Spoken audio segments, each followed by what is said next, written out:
Why is it that those over you seem to be so bad at their job? Even when highly qualified people get promoted, it often doesn't work out like you expect.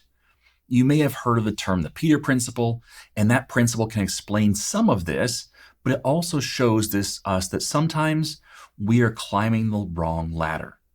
We can't change others, but we can avoid taking on a role we regret or giving someone else a role they're just not fit for. So let's talk about how in today's episode of Dev Questions.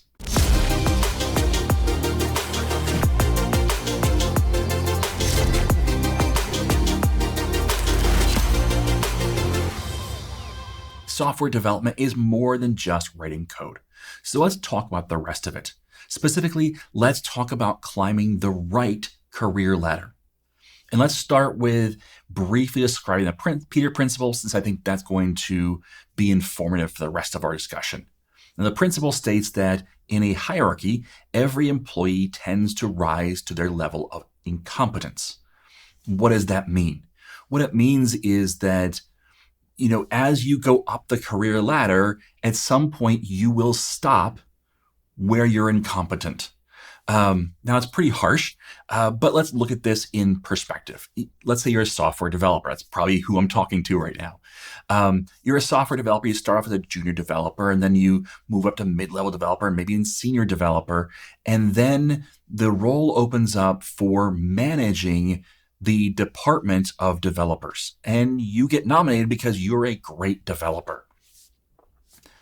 You may get in that role and you may succeed. You may do really well, and you may take your department to the next level. And if that's the case, you may get promoted again, maybe to CTO. But maybe it's at that level, or maybe it's at the level of managing your department where you find out you're just not that good at it.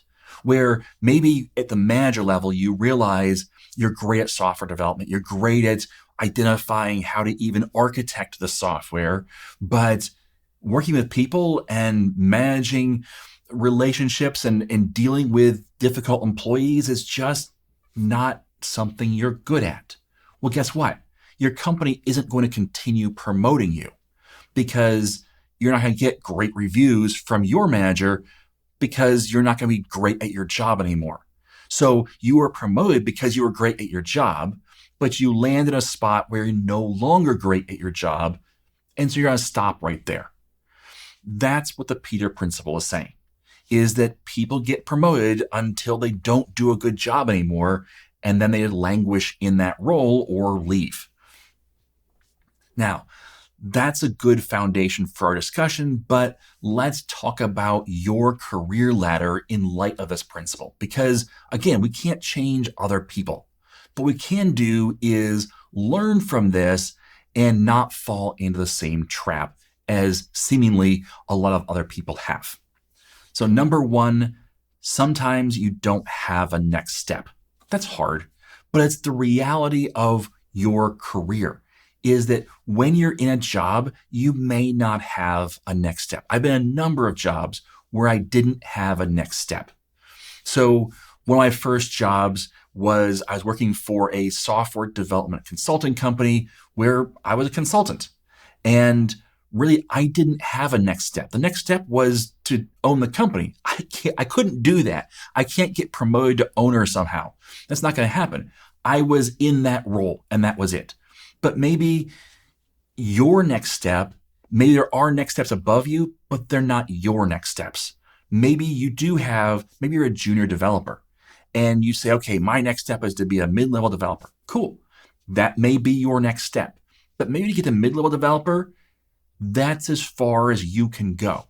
Not because there isn't a role open for a senior developer, not because there isn't the possibility of moving up, but because that's not who you want to be.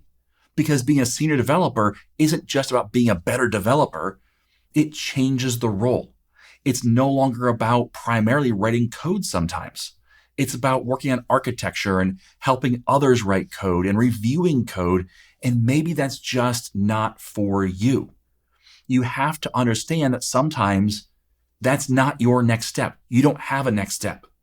because that's as far as you want to go. You want to stop right here. Maybe you are going to move up to senior developer, cool, but that's as far as you want to go because your next step would be management and you don't want to do that. You already do enough of that. So sometimes you don't have a next step, even if the company does have next steps for you or next levels for you. You have to figure out, do I, not generically this position, do I have a next step?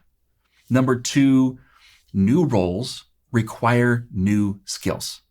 It does not matter what the role is you're in currently. Your next role up is going to require different skills.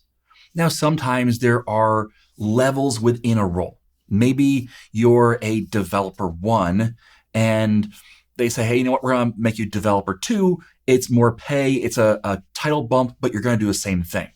That's sometimes happens. Often, though, it comes with new requirements, and especially if you're moving from, say, a junior developer to a mid-level developer, it's going to require new skills. Oftentimes, junior developers are seen as unskilled or low skilled, and so they're more likely to be helped by senior developers, and that's understood. But when you get to the mid-level developer stage, you might not get as much help because you'll be expected to know more and do more on your own. So that new role, just from junior to mid-level, may require new skills on your part or improved skills.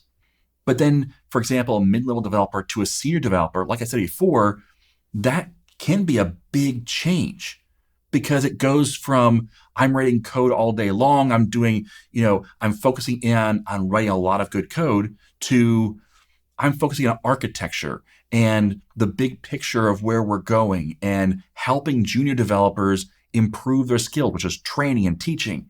These are different skills.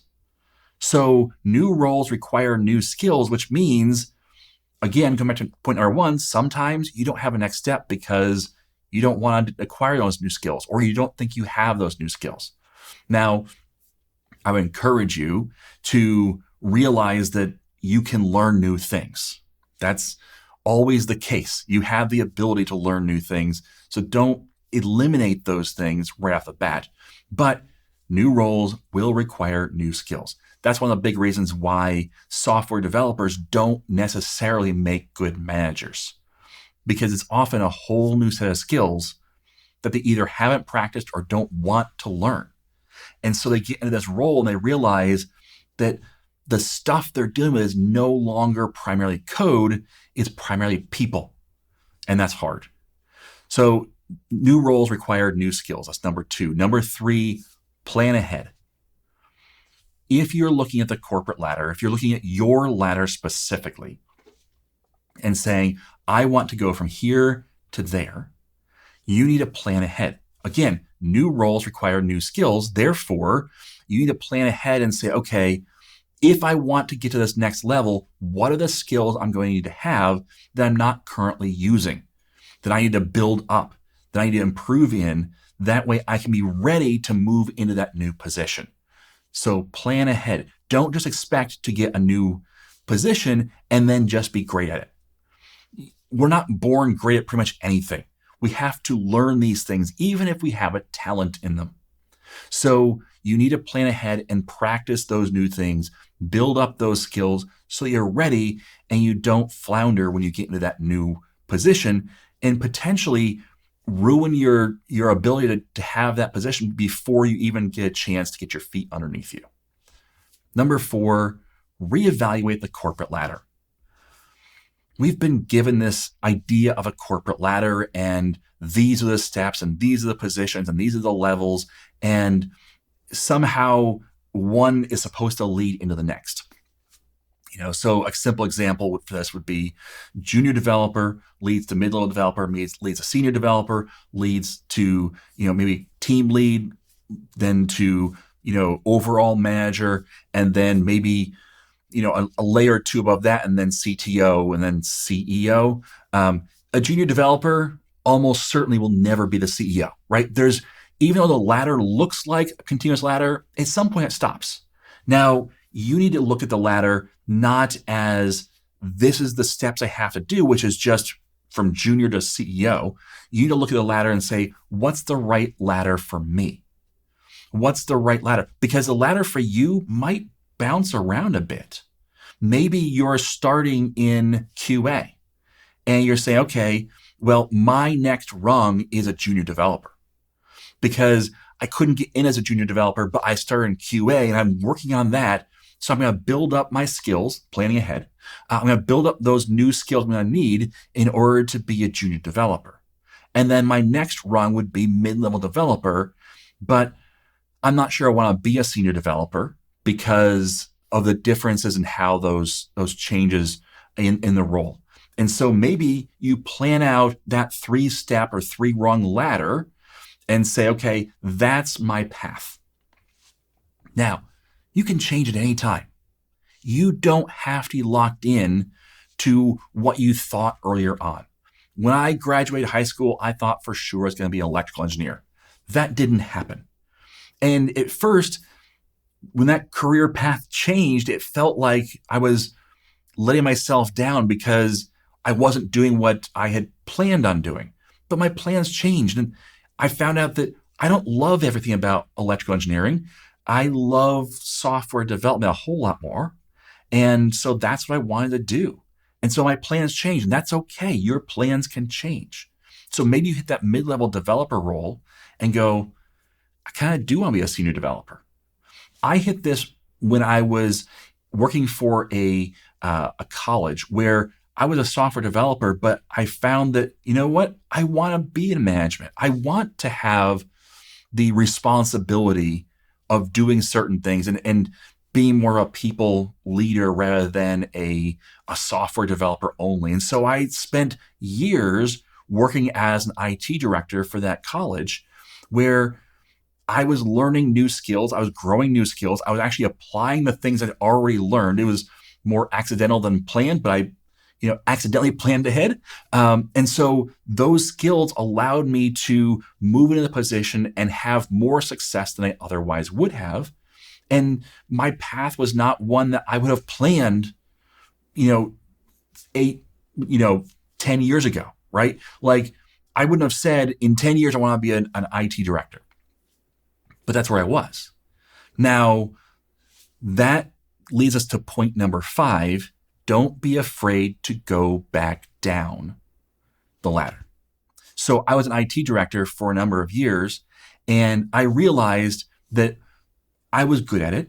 I could do a lot of good in the role, but I missed software development. I was doing it some on the side. I was doing some consulting on the side as well, but even in my job, I was doing some. But I didn't want to be just an IT director. I wanted to be a software developer. And so in some ways, it looked like I went back down the corporate ladder. I went from IT director, quote unquote, down to senior developer. And that's okay, because what that did is it gave me what I wanted. And my ladder doesn't have to look like the corporate org chart.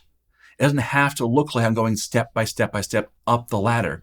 It may look like I'm going down the ladder because I'm doing what I want for my career. So plan ahead, reevaluate the corporate ladder, and don't be afraid to go back down. All right. Your career will often be defined by how well you perform in your role. That's just how it is. So do well and you're more likely to be recognized and promoted. Again, being careful there because of that Peter principle. Do poorly and you're more likely to be let go. The other half of the Peter principle. So finding the right role for you and then working to get better in it is more likely to get you a positive outcome in your career rather than just pursuing the next rung on the corporate ladder. So plan your next moves very wisely. Thanks for listening. As always, I am Tim Corey.